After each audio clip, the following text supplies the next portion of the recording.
El gobierno nacional dispuso, conforme la adhesión que ha tenido a la Agenda 2030 de los ODS, en el cumplimiento del ODS número 11, que habla de municipios y ciudades sustentables, dispuso la creación de esta unidad como un órgano ejecutivo para poder bajar a la realidad, al terreno, lo que muy bien planteado está en la teoría. Bien sabemos que el 60% de la población en la actualidad se establecen o se radican en municipios o ciudades.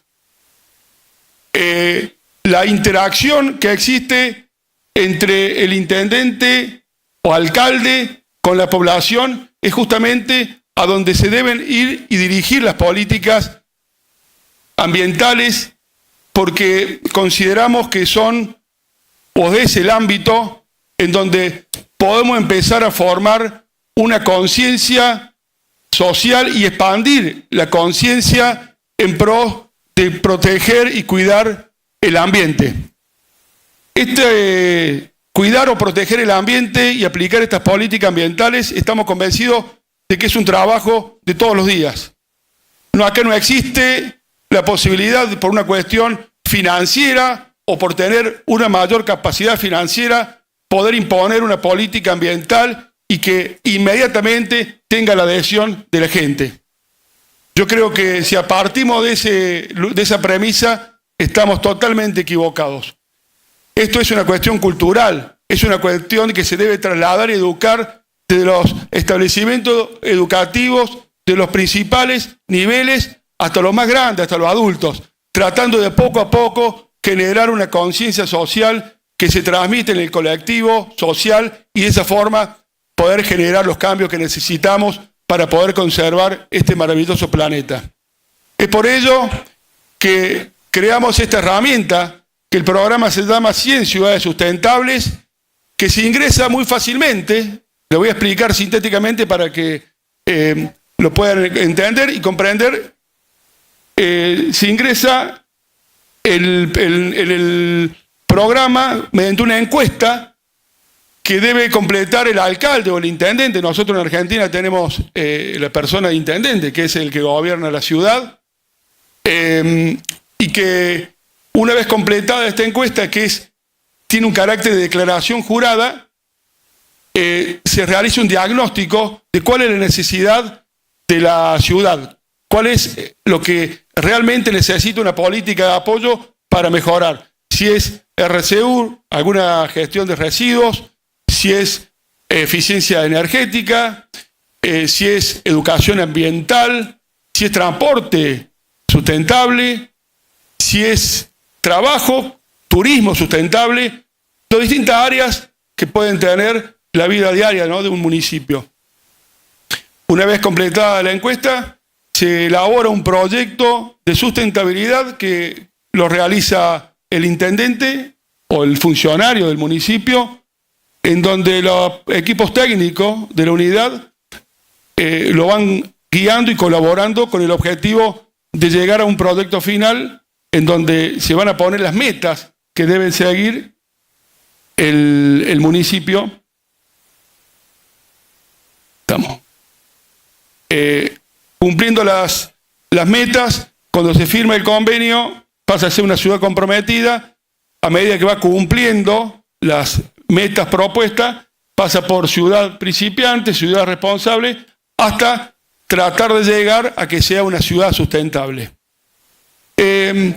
La asistencia nuestra, como dije recién, no pasa por una cuestión de escala económica, pasa por colaborar para que el intendente pueda dar un puntapié inicial a las distintas políticas ambientales. Podemos asistirlo para la adquisición de maquinarias, para el cambio de luminarias, y así podemos implementar los distintos programas. También estamos muy atentos a tratar de apoyar y difundir lo que son nuevas tecnologías de nuevos emprendedores relacionado al trabajo sustentable. Estamos siguiendo y desarrollando producción de alimento y engorde de hacienda en base a principios de la hidroponía, que lo estamos llevando a cabo. En lo que hace también al trabajo sustentable, implementar políticas de economía circular o economía azul. Estamos ya en desarrollo y cosechando los primeros módulos de hongo a partir del residuo de poda. Todos sistemas que son modernos, que parten de una premisa de que tratemos de hacer que en el futuro para que sea rentable debe ser sustentable. Es un principio que creo que tenemos que empezar a manejar. Y creo que se puede hacer. Y nosotros lo estamos llevando a cabo. Estamos con un municipio en la provincia de Córdoba, en Colonia Carolla, con el proyecto ya cosechando hongos, y con otro proyecto más que es la generación de proteína a partir de la larva de mosca en frigoríficos para la producción y desarrollo de la apicultura.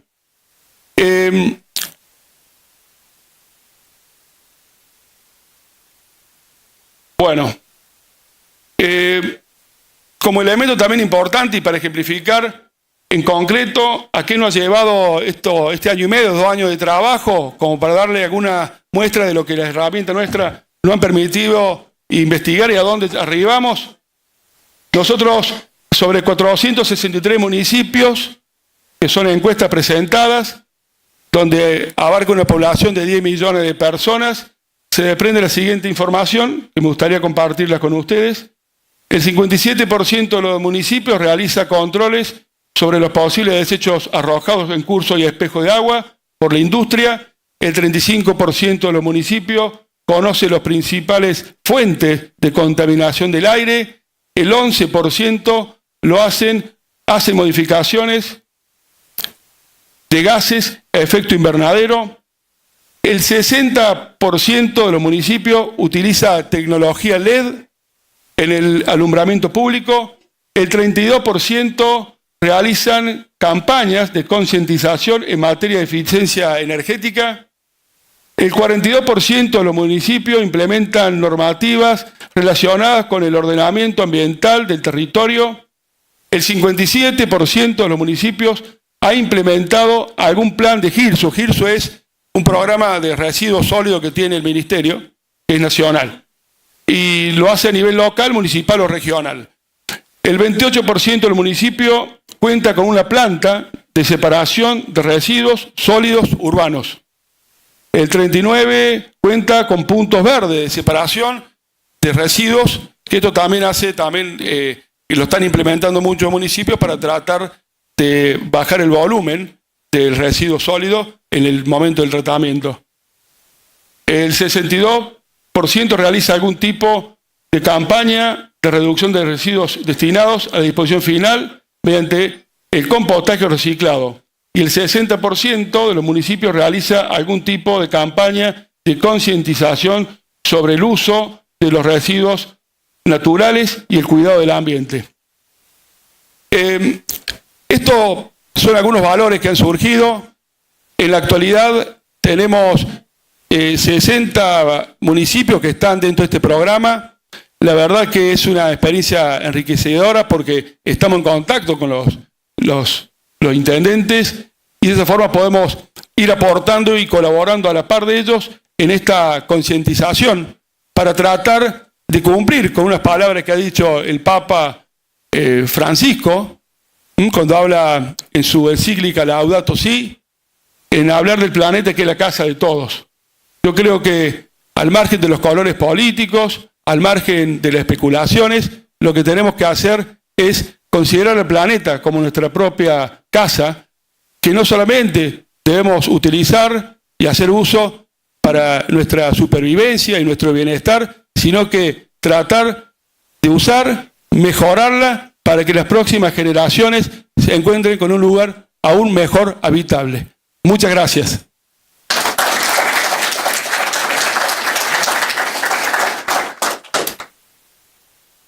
Muchas gracias también. Damos paso ahora al equipo de la red de municipios que son parte de la cuenca del río Santa Lucía de aquí de Uruguay. En primera instancia tendremos una introducción del señor Darío Pimienta y luego será acompañado por sus compañeros Álvaro Alfonso y Gabriel Otero. Bienvenidos.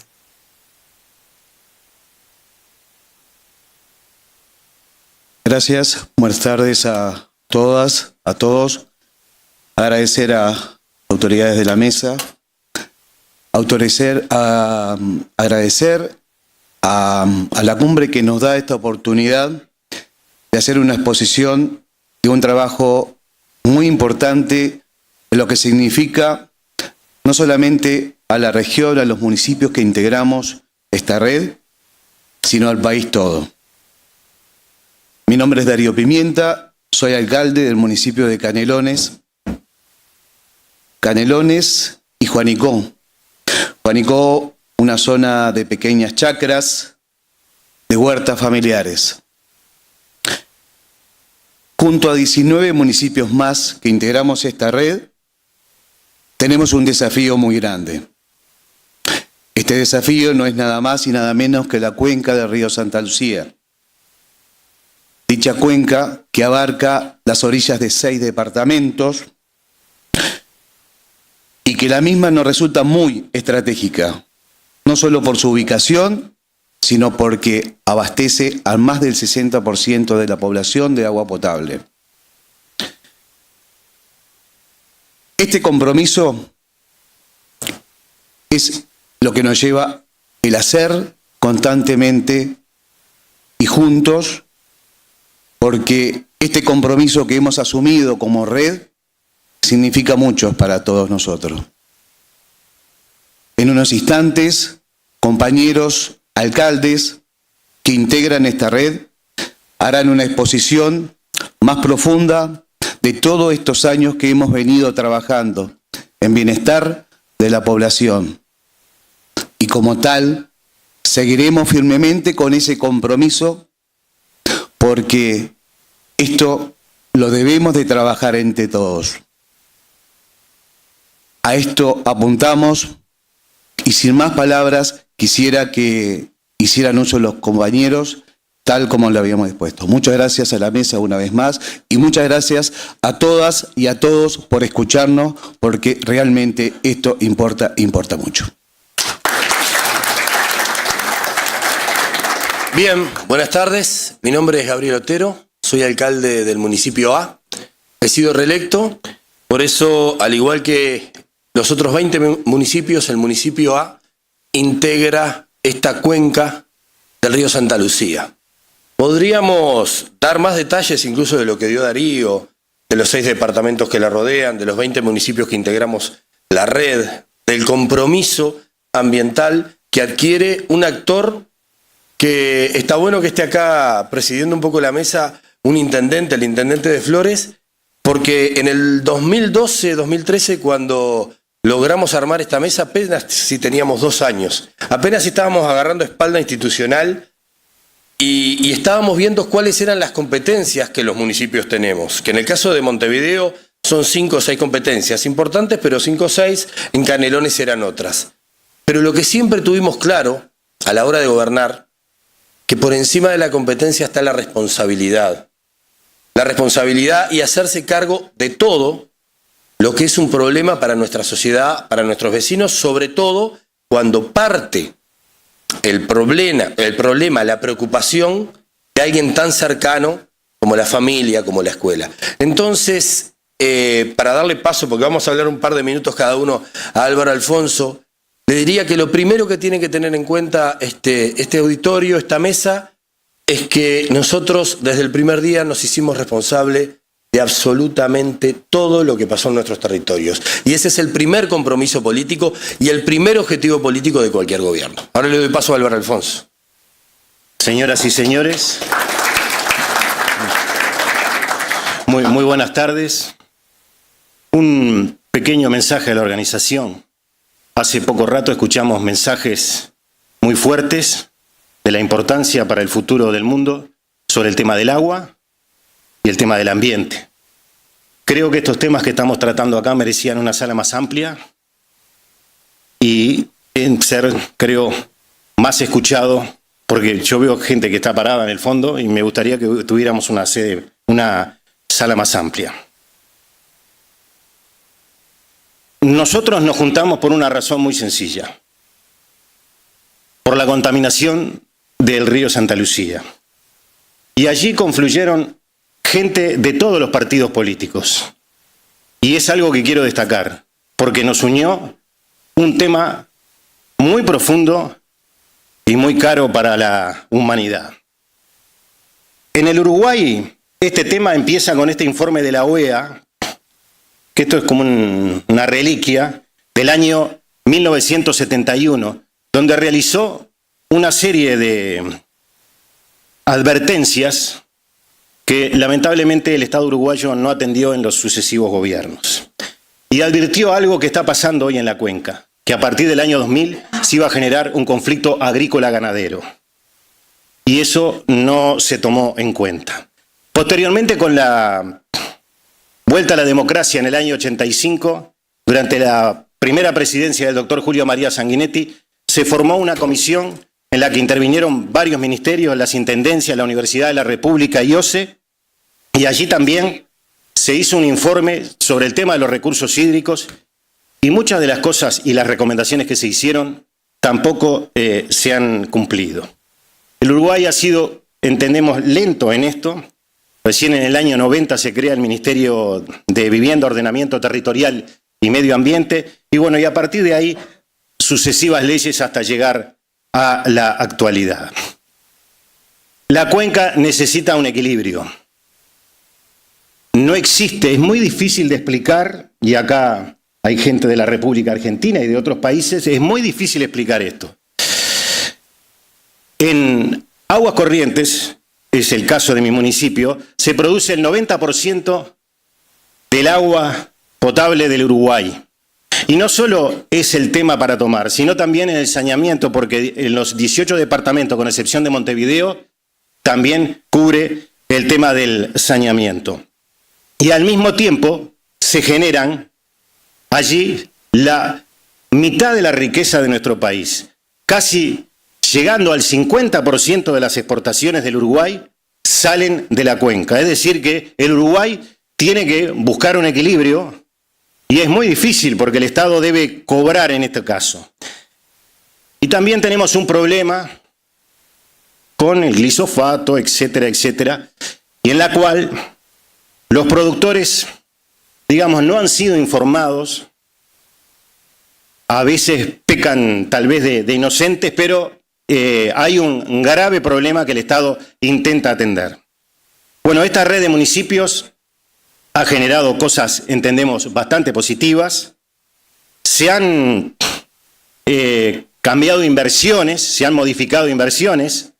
Por ejemplo, era evidente que el municipio de San Ramón debía tener el saneamiento, porque está sobre el río Santa Lucía, y así sucesivamente como Fray Marcos y otras poblaciones que tienen que ver. Por eso hay 20 municipios, porque aunque no están sobre el río Santa Lucía, sí están sobre afluentes que llegan al río Santa Lucía y perjudican la situación. Gabriel.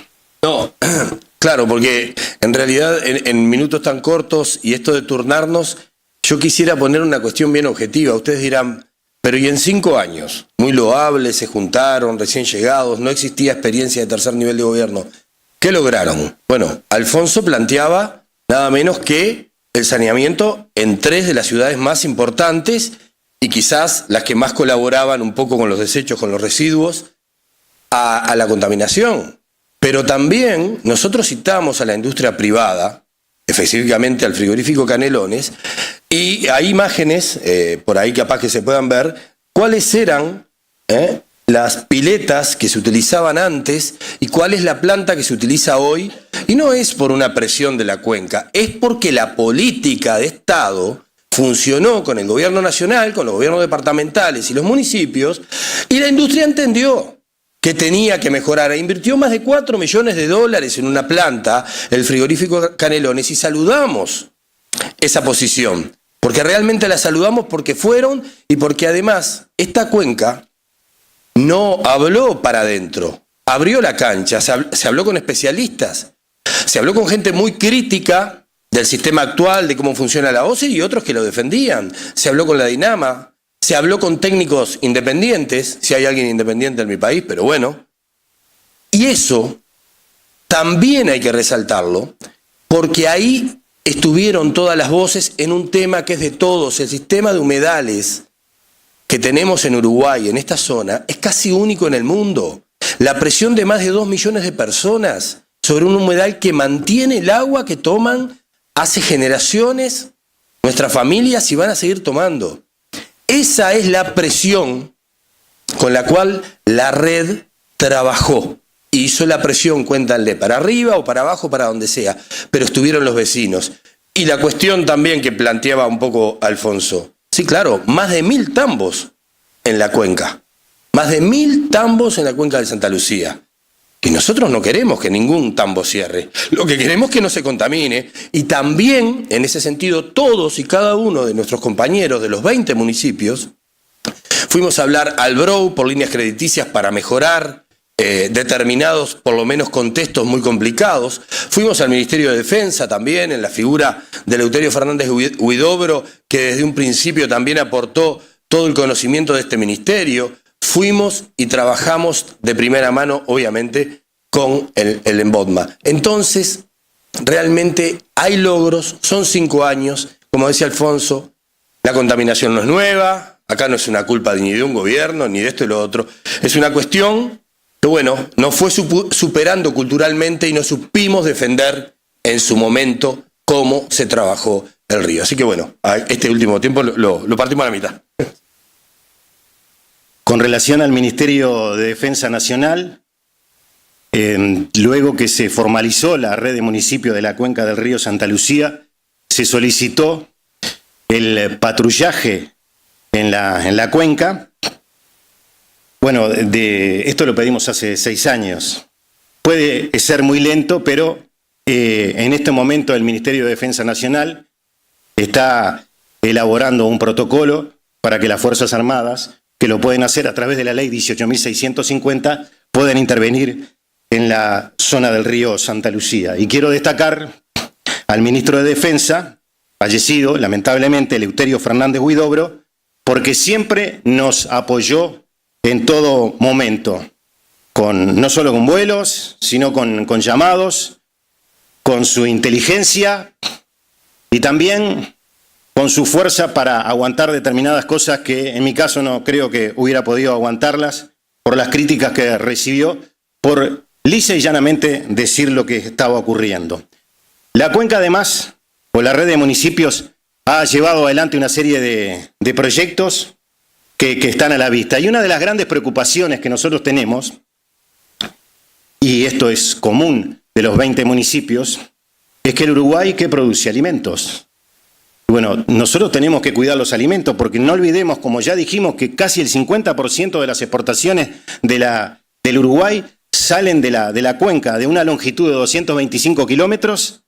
Es algo muy, muy importante y hay que mantener ese equilibrio con que estamos cuidando la salud de casi el 70% de la población. No existe ningún lugar en el mundo donde ocurra esto. Esto es un verdadero milagro. Y además, atados, si se quiere, en algunos casos con alambre.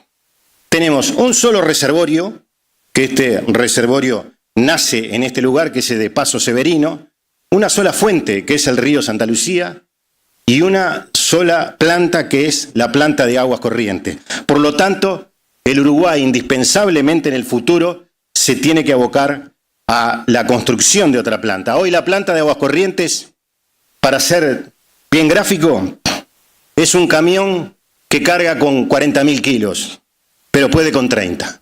Es decir, el Uruguay tiene que ir a construir una planta de 250.000 metros cúbicos diarios.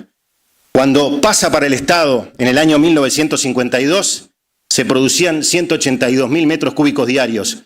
Hoy son más de 700.000. No olvidemos que no solo a Montevideo, sino también a Canelones y parte de Maldonado, es decir, lo que llamamos nosotros la zona metropolitana.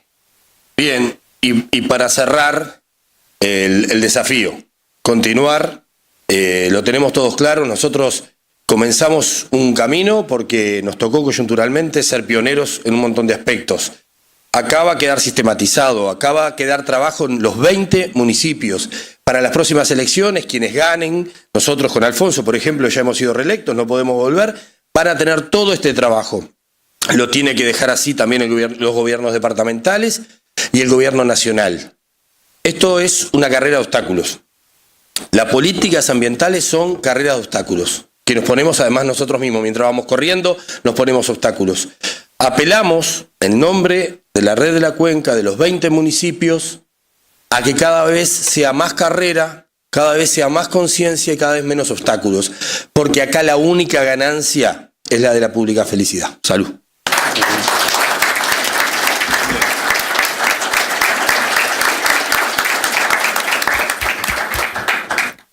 Muchas gracias por esta valiosa experiencia y por este llamado realmente a la conciencia de todos.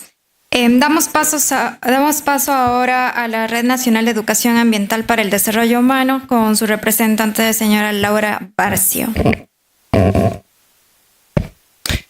Bueno, buenas tardes a todos. Mi nombre es Laura Barcia, me toca coordinar un invento uruguayo, que es la Red Nacional de Educación Ambiental para el Desarrollo Humano Sustentable. ¿Por qué invento? Porque es la única red latinoamericana que tiene 13 años funcionando y es una red en donde hay organismos gubernamentales como el Ministerio de Educación y Cultura, el BODMA, el Ministerio de Industria y Energía, pero también está todo el sistema de educación formal a través de ANEP y la UDELAR. Pero también tenemos un fuerte componente que son 64 organizaciones de la sociedad civil, la Central de Trabajadores, un montón de fundaciones, la educación privada. Es decir, logramos armar una red que empezó muy tímidamente y ahora con mucha mayor fortaleza a generar políticas educativas. Si yo les digo educación ambiental, todos me miran con carita de decir, ay, los niños, para que cuiden el planeta, los niños son el futuro. Justamente de eso no se trata la educación ambiental. La educación ambiental busca construir ciudadanía ambiental y transformaciones sociales. Si nosotros no cambiamos desde la educación unas sociedades latinoamericanas que están acostumbradas a que sean los otros los que tomen las decisiones, difícilmente podamos consolidar espacios de participación ciudadana. Cosas concretas. Siempre nos quejamos de que la gente no participa, de que la gente no viene a nuestras convocatorias.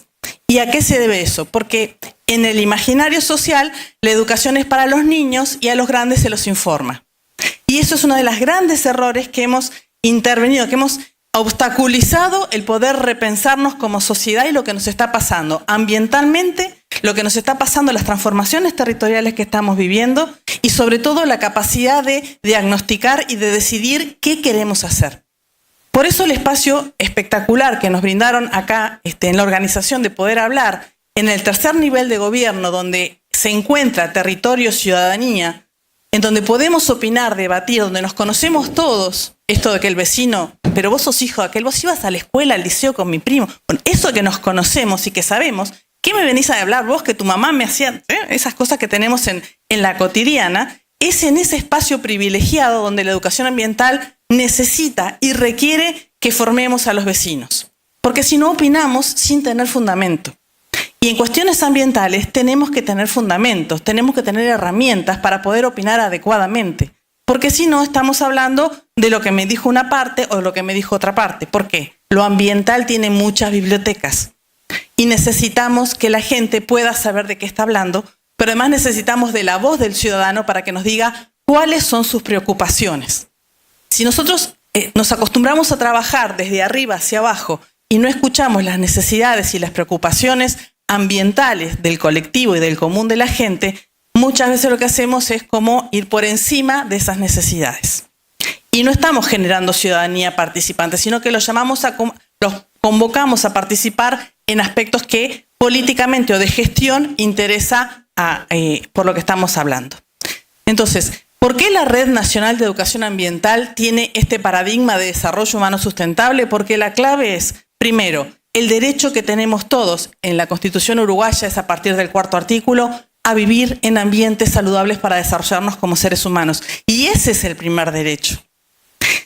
No podemos estar siempre centrándonos solamente en los problemas ambientales en clave de conflicto y contaminación. Tenemos que recuperar un entramado social que, entre otras cosas, estamos perdiendo identidad locataria, pasión por el territorio, el enamoramiento por la tierra.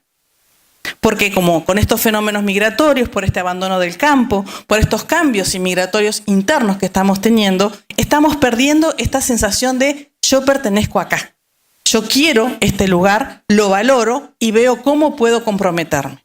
Entonces, la Red Nacional de Educación Ambiental intenta desde hace mucho tiempo empezar a formar, a hablar de estas cosas, a ponerlas sobre el tapete, la necesidad de... Está bien trabajar con los niños, pero los niños que se encarguen de disfrutar y de jugar de su ambiente. No los podemos solamente usarlos como la clásica. Voy a la escuela porque los chicos se convierten, les encanta el tema ambiental y van y los convencen a los papás. Y esas son las estrategias de gestión que estamos haciendo. La educación ambiental para que los niños se transformen en una especie de evangelizadores ambientales para que los papás cambien las conductas. Tremenda mochila para estas generaciones. ¿Por qué? Porque de hecho... les estamos pidiendo que hagan cambiar a los padres lo que nosotros no estamos pudiendo cambiar. Entonces, estamos yendo en contra de los derechos de los propios niños. Si queremos trabajar con la ciudadanía, si queremos trabajar con los vecinos, si queremos trabajar con los adultos, trabajemos con los adultos. Y no solamente el taller y el folleto. No vaya el técnico a explicar. Generemos espacios de diálogo, de circulación de saberes, en donde efectivamente hay toda la sabiduría territorial, empírica del vecino que hace años que vive en el lugar, o el vecino que viene de otro lado, pueda interactuar y decir, bueno, diagnostiquemos, ¿qué nos preocupa? ¿Cómo podemos empezar a avanzar? ¿Cómo podemos estudiar lo que nos está pasando en este territorio? ¿Qué está cambiando? ¿Por qué solamente nos hablamos de las cuestiones, por ejemplo, de la gestión de residuos sólidos y no analizamos como sociedad por qué estamos siendo tan consumistas? ¿Por qué en nuestras basuras está apareciendo de la bolsa de basura 30% es comida hecha que tiramos? ¿Qué nos está pasando en esta cabecita? ¿Por qué estamos como sociedad llevando a este extremo el consumismo y no pensando en lo que estamos haciendo? Bueno, eso es el campo de la educación ambiental, el sentarnos a reflexionar, porque si no, lo único que hacemos es intentar cambiar conductas, y eso no sirve en educación. Eso se llama conductivismo, y es decirle, no hagas esto, no hagas lo otro, que es lo que nuestras campañas habitualmente ambientales dicen. No tires papeles, cerra la canilla, todos imperativos. Pero ¿cuáles son las transformaciones que nos proponen? ¿Y cuáles son los espacios para que la ciudadanía opine?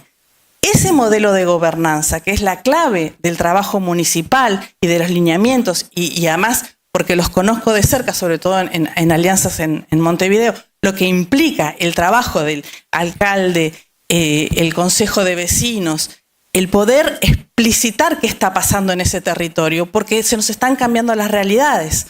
Sumado a toda esta cuestión climática que tiene que ver con los efectos locales, no estamos pudiendo interpretar ni los cambios que implican a nivel de impactos ambientales en nuestros territorios, porque nosotros los uruguayos teníamos como muy, por ejemplo, ¿qué mitos se nos cayeron? El Maracaná todavía no, pero bueno, sigamos. ¿Qué mitos se nos cayeron? El Uruguay tiene el agua más potable de Latinoamérica. Los compañeros nos acaban de explicitar que justamente ya no es así. En eso no éramos latinoamericanos, en eso éramos como, no, el agua nuestra es la más pura, la más potable, y éramos como un orgullo nacional.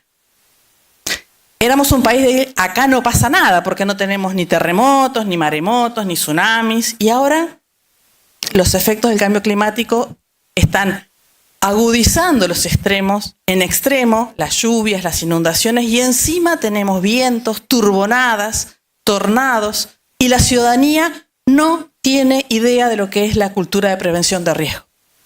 No sabemos qué hacer, viene el tornado y sacamos la foto. ¿Y cómo se hace para que la gente tenga esa conciencia, no solo de saber lo que tiene que hacer, porque volvemos al tema de la instrucción, de decir esto se hace y esto no se hace, sino cómo fortalecemos la resiliencia comunitaria, que no es resignarse, no es a lo que es decir es lo que hay valor. Es decir, pasamos por esto, cómo nos preparamos, cómo prevenimos y cómo mitigamos y reducimos el riesgo para nuestras poblaciones.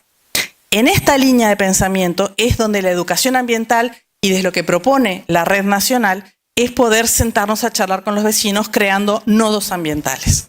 Para eso hicimos una patriada que fue implementar 2 leyes que no estaban implementadas en lo que tiene que ver con educación, dicho sea de paso, obviamente soy profe y para respetar y, digamos, hacer un aval por mi fuente laboral, todo el mundo habla de educación, pero pocos son los técnicos en educación que participan de los procesos de educación ambiental. Entonces, se piensa que hacer educación ambiental fuertemente vinculada a la gestión, como tiene que ver con lo que hacemos en los municipios, es simplemente esto, decir a la gente lo que tiene que hacer y intentar, bueno, convocar para convencerlos de que, bueno, sí vamos a hacer esto y entusiasmarlos.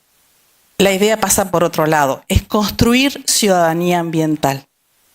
Por eso la red intenta, desde esta perspectiva de educación no formal y de educación del ciudadano, propuso, les decía, en las leyes, tanto en la de Protección General del Medio Ambiente como la Ley de Educación, se habla de educación ambiental, pero como esta cosa transversal para todas las edades, pero no más que eso. Y en Uruguay no había política nacional de educación ambiental. Por lo tanto, esta red mixta, heterogénea, compleja, decidió y se puso sobre el hombro, entre todos sus integrantes, generar un Plan Nacional de Educación Ambiental construido al revés de todos los planes, desde las bases. 3 años de 18 talleres, reuniéndonos en todas partes del país, con todos los representantes de la red, educación formal, educación no formal, gobiernos locales, departamentales y nacionales, representantes de los vecinos, representantes de las ONGs. Con eso, después de 3 años, logramos de una manera medio creativa, armar un plan que permita en sus estrategias generar estos espacios que yo les estoy contando. Estos nodos de participación ciudadana que puedan ser implementados de cualquier manera, pero lo que importa es la localía.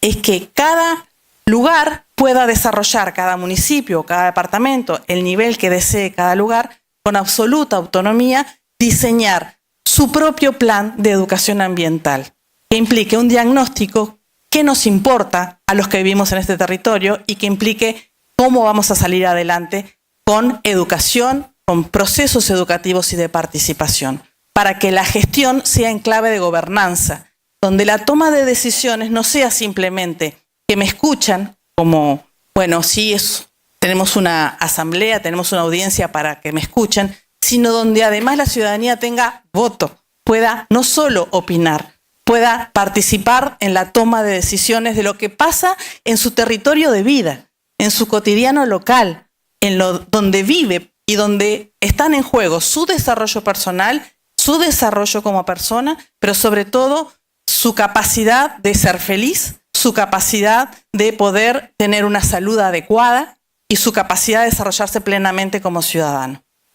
Por eso, este Plan Nacional de Educación Ambiental tiene un problema, que es como fue construido desde las bases, está firmado por las autoridades, pero no está siendo desarrollado. Obvio, no hay presupuesto. ¿Y por qué no hay presupuesto? Porque no hay interés, porque no hemos logrado o estamos tratando de convencer la importancia de esta herramienta, de cómo tener un plan local para poder justamente diseñar el camino que queremos junto a la gestión que se vaya logrando a nivel municipal. Por eso los invito, por eso no trajimos ningún tipo de presentación para tenerlos concentrados así. En www.reduambiental.edu.uy van a encontrar la página de nuestra RNA. Es una página bien feíta, disculpen, no hay presupuesto, pero es una página que tiene al día de hoy 104.000 visitas. El año pasado empezamos el año con 80.000. ¿Por qué tenemos tanta visita? Porque ahí van a encontrar todas las acciones que nuestra red y nuestras instituciones hacen, todos los cursos que se realizan, cómo nos encontramos, la participación. Y de eso se trata. Honrar la participación ciudadana dándole no solamente, extrayéndole el conocimiento en los diagnósticos, sino también dándole el espacio real para que el ciudadano participe y tome decisiones. Un ciudadano ambiental, no solo convencido, enamorado, no solo de lo que está mal en su territorio, sino también de las potencialidades de su territorio, y un ciudadano que sea sumamente comprometido en creer que la sustentabilidad es posible.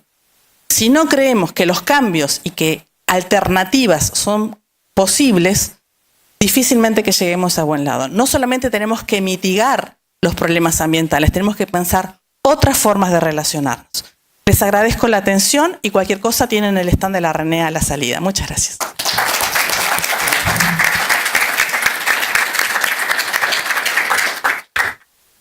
Muchas gracias. Ahora damos paso finalmente a un invitado especial que tenemos aquí en la mesa, el señor Alberto Ferral. Él es director de la Cátedra de UNESCO en Seguridad Humana y Desarrollo Regional. Estará presentando derechos humanos frente al cambio climático. Bienvenido.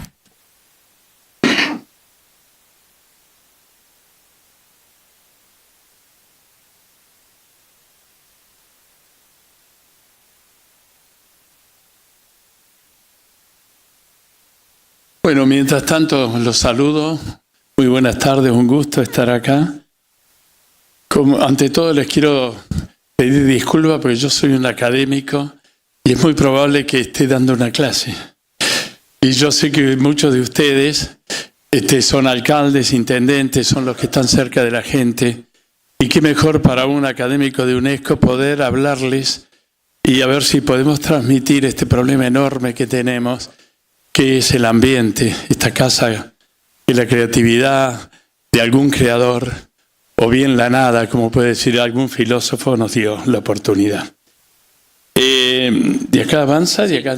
Bueno, yo simplemente le quiero comentar que estamos en presencia aproximadamente de unos 7.000 billones de años que existe el universo. En ese maravilloso mundo que tenemos, vamos a encontrar realmente una entropía extremadamente grande, y en esa gran entropía está la energía. La energía no se crea, sino que se transforma.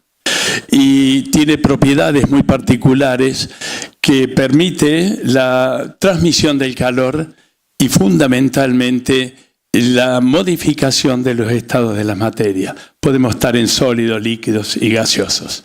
Ese mundo hermoso que todos los días miramos hacia el cielo, pero que no lo podemos llegar a descubrir en su inmensidad, está estas cosas que tienen dimensiones infinitamente grandes. Pero bueno, en ese espacio y en un lugar determinado, muy particular, está nuestra galaxia. Y en un sector, ese sector verde que está ahí, esto es un dibujo, ya no es una imagen, ustedes van a ver que hay posibilidades de vida porque fundamentalmente no hay radiaciones. Dios hizo el mundo radioactivo y tenemos que aprender a vivir con ellas. Pero hemos hecho un uso importante de las radiaciones. Hoy los diagnósticos por imagen nos han permitido ya superar en más de 20 años la existencia del hombre en su vida normal. Antes, 50 años atrás, el promedio de vida no llegaba a 57 años y hoy estamos cerca entre los 75 y 78 años en América Latina. Eso es muy importante tenerlo en cuenta.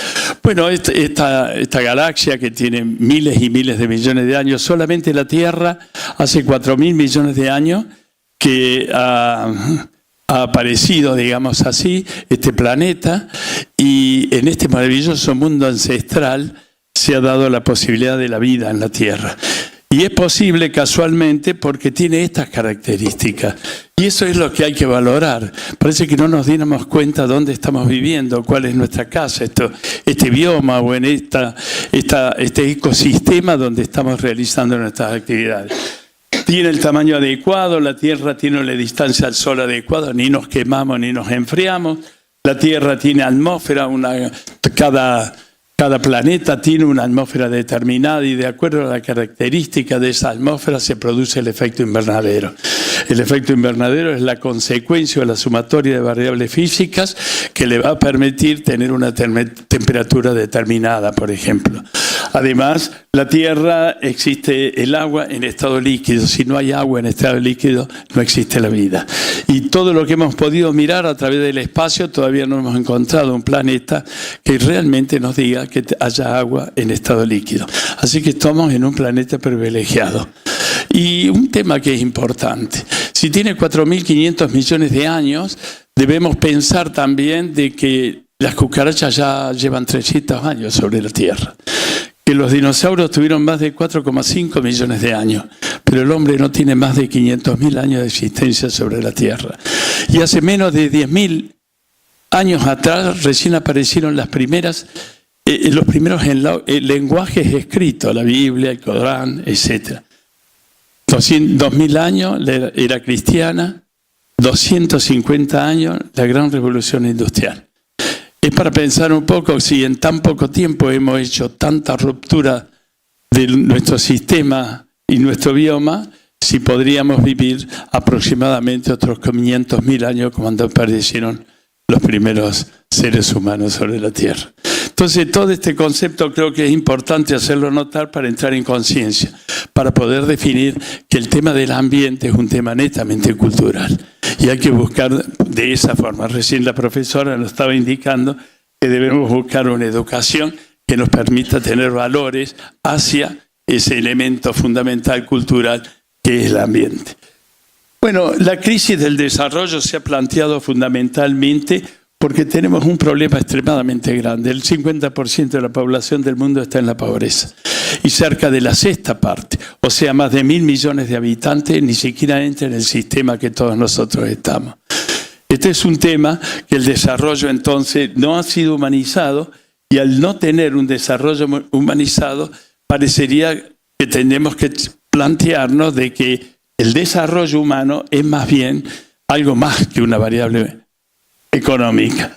Significa que las personas sean productivas, creadoras, satisfagan sus necesidades, por ejemplo, una vida sana y extensa. Eso es lo que todos buscamos, la educación, el conocimiento, el acceso a los recursos, la potestad de participar y fundamentalmente un desarrollo en equidad. En función de esto podemos decir entonces que el desarrollo humano es más bien un concepto superior de los derechos humanos, porque no podemos tener estos números. Estos números nos tienen que asustar, nos tienen que llamar la atención. Estamos cerca, hoy esta mañana en una audiencia que hubo acá, comentamos de que el 50% de nuestros alumnos secundarios no llegan a la universidad. Entonces tenemos que pensar que estamos en una situación de subdesarrollo bastante grande, sobre todo en América Latina, con más del 30% de su población en la pobreza. En función de todo esto, tenemos que afrontar una nueva crisis, que es el cambio climático. Mucha gente no se imagina. Sabemos mucho de algunas lluvias, cómo se precipita, cómo se forma la nube, cuánta humedad hay. Pero les puedo asegurar como investigador que de la sequía todavía no sabemos nada. Y cada 2 por 3 tenemos la niña y el niño. Sabemos algo del niño, pero de la niña muy poco. Porque si ustedes se fijan, no llegamos de todos los trabajos ambientales de investigación a nivel mundial, de la sequía nos llega al 0,3%. Todo lo demás son un montón de otros temas. Y estamos en un problema extremadamente grande. Porque esta crisis, no solamente por la modificación de la atmósfera, vamos a ver las inundaciones, como en este caso, ciudades enteras que han sido inundadas, que ha llovido más de 250 milímetros en un día. Y eso es suficiente para que nos demos cuenta que no hay forma de contener semejante cantidad de agua. Por otro lado, vemos que la sequía, esto es en mi país, en la Argentina, se quemaron en pocos días 100.000 hectáreas de bosques nativos. Y esto ocurrió en un periodo muy particular donde la temperatura es uno de los elementos fundamentales para que el incendio se produzca y sea difícil de ser contenido. En función de esto, quiero explicarle que cada planeta tiene un efecto invernadero que lo manifiestan sus gases. Marte tiene uno, Venus tiene otro, nosotros tenemos nuestro propio. Dentro de ese efecto invernadero, por ejemplo, si la Tierra le pudiéramos sacar toda su atmósfera, la temperatura estaría en 18 grados bajo cero. Gracias a Dios tenemos una amplitud térmica de 38 en comparación, lo cual significa que la atmósfera más o menos mantiene 20 grados a nivel del mar en condiciones normales. Este fenómeno se ve alterado porque desgraciadamente hay una serie de gases de efecto invernadero que son aquellos que absorben la radiación solar térmica que viene del infrarrojo y no la libera con facilidad. La atmósfera tiene ventanas, se puede refrescar, digamos así, como lo hacemos en una habitación, pero a veces no es suficiente y tenemos un exceso de temperatura. Este exceso de temperatura provoca una alteración dentro del sistema. Y el hombre siempre frente a sus necesidades ha buscado su hábitat. Ha aprendido a vivir en un clima determinado que le permita una sustentabilidad. Desgraciadamente, hoy en día, este fenómeno tan particular ha hecho que el clima se sienta modificado, ya no cíclico como lo habían manifestado los mayas, los aztecas, los incas, los egipcios, bueno, en fin, todas las civilizaciones pudieron hacer determinaciones de movimiento climático aproximadamente con un orden entre 40 y 50 años. Hoy en día está extremadamente desordenado ese clima. No lo podemos modificar el clima, pero sí tenemos que encontrar una capacidad de recuperación entre la biosfera, o sea, la casa donde nosotros vivimos, nuestro ecosistema y las actividades humanas. En función de eso, lo único que nos queda para no modificar esta estructura, que lo único que nos permite la recuperación, es la actividad política. La actividad política y las actividades sociales. Por lo tanto, los intendentes son los que tienen la mano más directa para encontrar la normativa que permite regular la actividad humana frente al bioma donde todos los días hacemos nuestras acciones agresivas. Por otro, esto es alguna de las características, disculpe que voy rápido, pero si no, no llego. Estas son algunas de las características que provocan el aumento de temperatura y ustedes ven que es más delicado un aumento de temperatura a veces que una propia inundación. Otro tema que es muy importante son, ustedes saben que por temperatura va a haber aumento de temperatura, precipitaciones y aumento del nivel del mar. Y estas son algunas consecuencias, impacto en la salud, en la agricultura, en los bosques, en los recursos hídricos fundamentalmente, en los impactos de áreas costeras, y también vamos a tener en las especies de áreas naturales problemas extremadamente serios porque hay una gran diferenciación. Recién hablábamos de los temas de este concepto de que el cambio climático nos altera en nuestros sistemas de vida y puede llegar a alterar no solamente el sistema de vida, sino que nos puede llegar a hacernos vulnerables frente a ciertas situaciones. El riesgo está, la amenaza se va a presentar, la mayor o menor amenaza será la frecuencia con que se produzca, pero la vulnerabilidad será sobre todo en los niños, en los ancianos y sobre todo aquellas personas que tengan problemas de salud.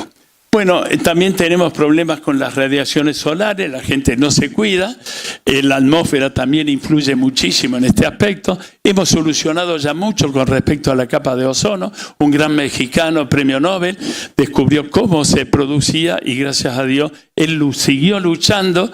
No solamente presentó su tesis, sino que siguió luchando para que las autoridades del mundo suspendan un poco los gases de efecto invernadero. Bueno, estos son fenómenos que se van a ir que se han producido en América Latina, bastante importantes, y acá tenemos algunas fotografías donde nos muestra lo que está ocurriendo. Uppsala, 2009-28, era un hermoso glaciar, hoy es un lago. Acá tenemos otro ejemplo, que está tomado de esa forma. Acá tenemos un lugar donde se hacía esquí, hoy en día está totalmente deshielado. Estos son fenómenos, este es algo muy importante que ocurrió, hoy en día se ha recuperado bastante el Polo Norte, pero esto era en 1979 y en el 2003 teníamos prácticamente las 2/3 partes del glaciar completo del Polo Norte. Entonces todos estos fenómenos muestran todo lo que se ha llegado a producir y realmente es bastante grave. Esto es una manifestación para que vean ustedes cómo se ha trasladado más de 2.500 kilómetros el efecto del dengue. Hoy en día tenemos en la altura del Chaltén, en los hielos continentales del sur de la Argentina, el famoso AGIP que hace el dengue. Bueno, esta es la forma de mitigación, no vamos a analizarla en este momento, ni mucho menos, pero una respuesta a esta crisis de seguridad que vamos a tener. Yo creo que esto es muy importante y a esto quería llegar. El gobierno debe y tiene la obligación de armar programas como política de Estado, pero la sociedad tiene la oportunidad de tomarlas y tiene la obligatoriedad de capacitarse para poder resolver. Esto es lo único que considera Naciones Unidas para reducir la pobreza y el hambre. Buenos programas de políticas de Estado estables, oportunidades para los ciudadanos con capacitadores, que se capaciten para poderlo afrontar. Y recordar que a veces las posibilidades no pasan a la altura de los ojos. A veces pasan por acá arriba y el que no salta no las ve. Y eso es muy importante. Y para terminar, quisiera mostrar este gráfico de desarrollo integral sustentable. Este gráfico de desarrollo integral sustentable nos dice que el crecimiento económico debe ser un requisito. Pero no solamente es eso, debe tener 4 patas fundamentales para que sea sustentable, sostenible y saludable. El primero es la inclusión social como un elemento fundamental, la reducción de la pobreza. Ya lo dice el 2030. Ambiente sano. Sin ambiente sano vamos a aumentar las enfermedades y sin ambiente sano no vamos a tener una vida prolongada, ni mucho menos. Los japoneses han dicho que para 20 años más ellos van a tener un promedio de vida de más de 100 años. Promedio de vida. Calidad institucional, un respeto absoluto a las instituciones. Las instituciones en todos sus estados deben ser respetadas por los ciudadanos y por sus propios ejecutores. Y por último, la cultura cívica como un elemento de responsabilidad absoluta de los ciudadanos, participar pero con responsabilidad. Esto permite terminar en un desarrollo regional, a escala regional, con el municipalismo como elemento fundamental por estar cerca de la gente y buscar una regionalización que permita... ¿Se me trabó? Bueno, era la globalización, pero primero la regionalización en el sector para que sea competitiva, pero cooperativa. Muchas gracias.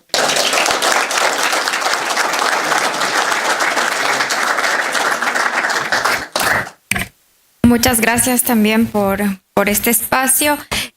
Antes de lanzar un poco de las conclusiones, nos gustaría saber si entre el público hay alguna pregunta para los panelistas aquí.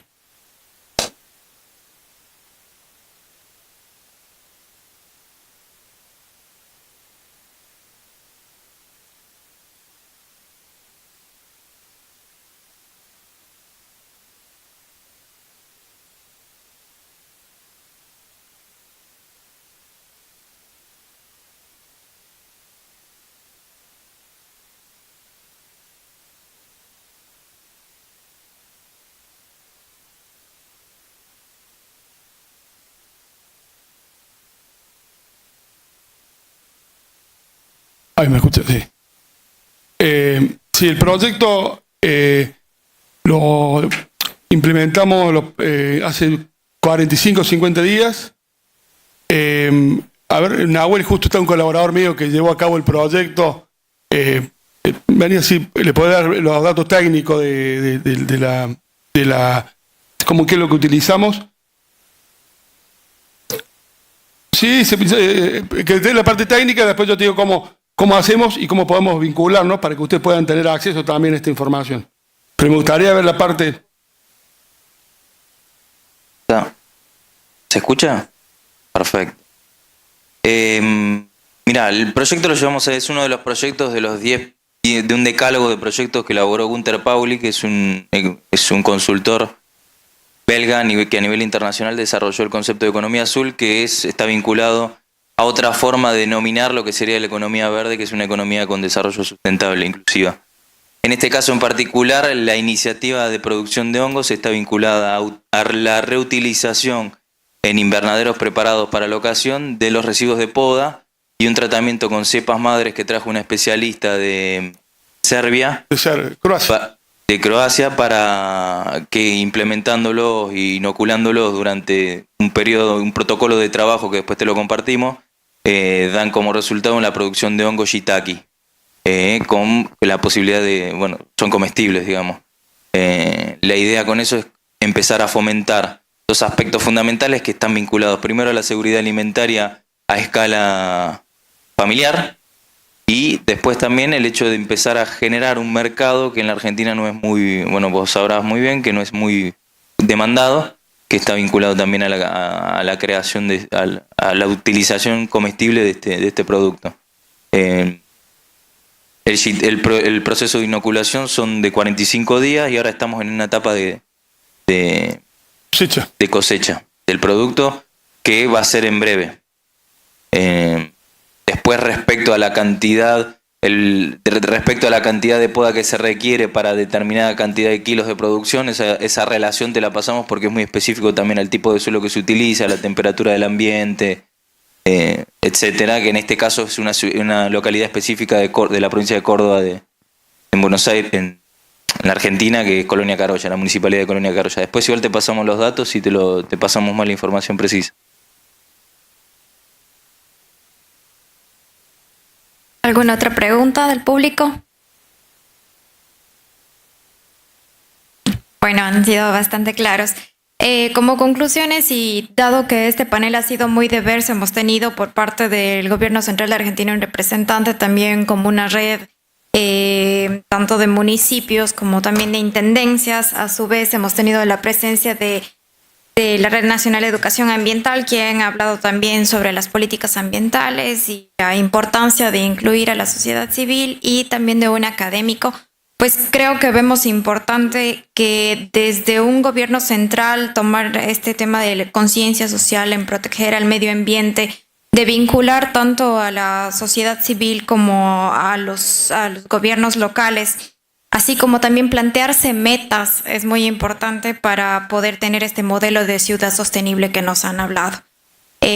Sabemos que una política sustentable tiene que ser también rentable, y este es un concepto que se complementa, ¿no? Por parte de la red de municipios de Cuenca del Río Santa Lucía, hemos tenido como conclusión la importancia que es trabajar en red, la importancia de dejar a un lado incluso los colores políticos, por así decirlo, para trabajar en conjunto, y también la sostenibilidad de un proyecto y el compromiso de las autoridades en dar continuidad a lo que ya se ha planteado desde antes.